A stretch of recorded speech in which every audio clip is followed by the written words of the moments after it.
Hello everybody and welcome to the channel. If you're new here, welcome. Please take a moment to click on like and subscribe. If you've been here before, welcome back. Take a moment to go down below and drop me a comment. So my wife brought me out this picture here. She wants me to build her a little shelf for her ribbons. That's what I got, 32 by 36 with 8 shelves, which wouldn't divide out very well with 4 inches between them. So I'm going to put this together. Basically what it is, I got some 1 by 4 by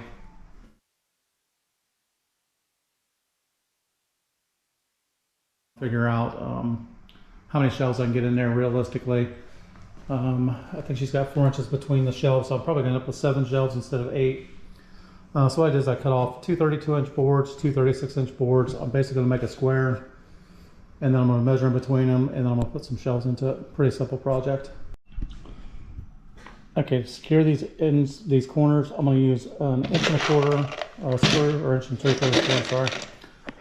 I'm going to just put a bead of glue on the end, 1¾ inch screw. I'm going to pre-drill these because I don't want to split the wood, and I'm going to countersink them, and I'll fill the holes with wood putty, and then sand them once I get done.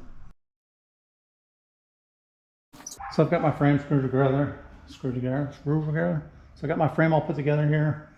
I measured the inside dimensions of 34.5 inches across. So I'm gonna start cutting shelves. I'm gonna cut 7 shelves over here on my chop saw at 34.5 inches.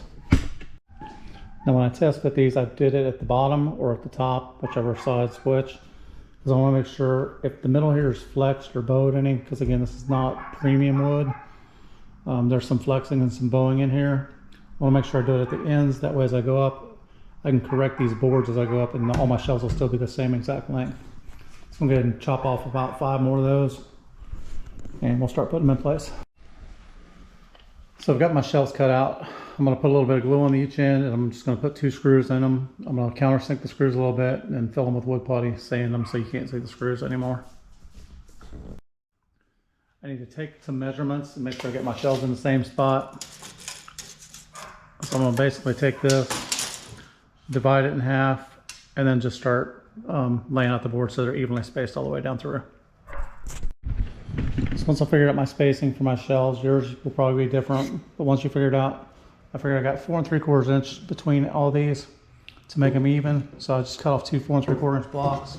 I can put these in place now, slide my shelf down through it if it doesn't fall off the table, and then just screw it in using these as templates.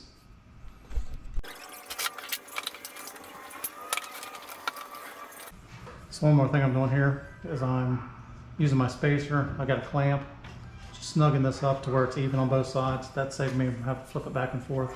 Keep my face side out so I can make sure I flush these out on the ends.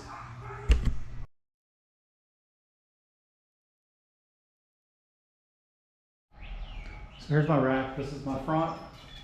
I'll spin around to the back. I want to hang this using a French cleat. French cleat's pretty easy to make. I've cut this down to about 2.5 inches wide. And I cut a 45-degree angle on the back.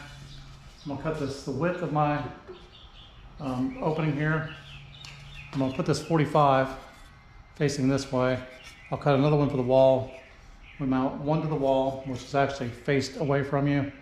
The one on here will actually catch that in there, and that's what will hang our cabinet. So there's my French cleat on the back. Basically, I put 1 screw on each end of it. I glued the top board, and I've just got some clamps on to help the glue dry. If you wanted to, you don't have to really glue. You could just take some screws and shoot down through there, or you could do both if you wanted to. Since this is just going to have ribbon hanging on it, nothing heavy, I'm not too worried about it falling apart. So I've got my rack. I just lift it up above the part, and when I set it down, it'll grab that cleat, and it won't go anywhere. And then I can slide it left or right. I left enough room in the cleat that I can adjust it a little bit.